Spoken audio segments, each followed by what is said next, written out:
ভারতের সঙ্গে মিল রেখে মধ্যরাত থেকে প্রথমবারের মতো বঙ্গোপসাগরে শুরু হবে ৫৮ দিনের মাছ ধরার নিষেধাজ্ঞা। এ কারণে সমুদ্র থেকে তীরে ফিরতে শুরু করেছে শত শত মাছ ধরার ট্রলার। এ বিষয়ে আরও জানাতে বরগুনার পাথরঘাটায় আছেন সহকর্মী সাইফুল মিরাজ। সরাসরি যাচ্ছি তার কাছে। মিরাজ, দেখুন, বাংলাদেশে প্রথমবারের মতো ভারতের সঙ্গে মিল রেখে আজ মধ্যরাতের থেকে বাংলাদেশের জলসীমায় ৫৮ দিনের মাছ ধরায় নিষেধাজ্ঞা শুরু হবে। মূলত মাছের উৎপাদন বৃদ্ধি এবং প্রজনন নিশ্চিত করার জন্য এই নিষেধাজ্ঞা জারি করেছে মৎস্য অধিদপ্তর। এর আগে কিন্তু ২০ মে থেকে ৬৫ দিনের জন্য এই নিষেধাজ্ঞাটি বাস্তবায়ন করা হতো।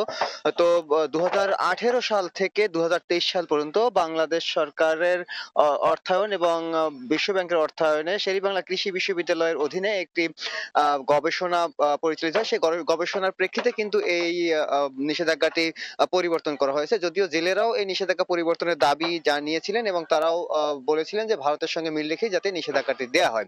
তো এদিকে এই নিষেধাজ্ঞাকে কেন্দ্র করে গতকাল রাত থেকেই কিন্তু উপকূলে সমুদ্রে অবস্থানরত সকল মাছ ধরার ট্রলারগুলো ফিরতে শুরু করে। ইতোমধ্যেই বরগুনার পাথরঘাটায় অন্তত ৪ শতাধিক সমুদ্রগামী মাছ ধরার ট্রলার নোঙর করেছে এবং এখনো যেসব ট্রলার সমুদ্রে অবস্থান করছে সেগুলো সন্ধ্যার মধ্যে তীরে ফিরে আসবে বলে আমাদেরকে মৎস্য অধিদপ্তর জানিয়েছেন এবং জেলা ট্রলার মালিক সমিতির সভাপতিও বিষয়টি নিশ্চিত করেছেন। তো এই ৬৫ দিনের নিষেধাজ্ঞা চলাকালীন সময়ে জেলেদেরকে ৮৫ কেজি খাদ্য সহায়তা দেওয়া হতো, যেটা ৫৮ দিন নিষেধাজ্ঞার সময়সূচি নির্ধারণ করায় এখন ৭৭ কেজি খাদ্য সহায়তা দেওয়ার বিষয়টি কনফার্ম করেছে মৎস্য অধিদপ্তর। কিন্তু এখন পর্যন্ত এই খাদ্য সহায়তাটি প্রদান করা হয়নি। জেলেরা আমাদেরকে বলেছেন যে দীর্ঘদিন ধরেই তাদের দাবি ছিল যাতে নিষেধাজ্ঞা শুরুর আগেই তাদের খাদ্য সহায়তা প্রদান করা হয়। এর ফলে তারা নিষেধাজ্ঞা চলাকালীন সময় পরিবার পরিজনের ভরণ পোষণ নিয়ে দুশ্চিন্তায় থাকতে হতো না।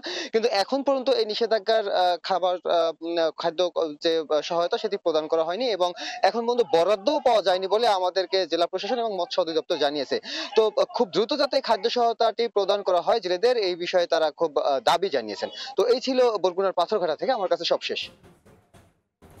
বরগুনার পাথরঘাটা থেকে সরাসরি যুক্ত হয়েছিলেন সহকর্মী সাইফুল মিরাজ।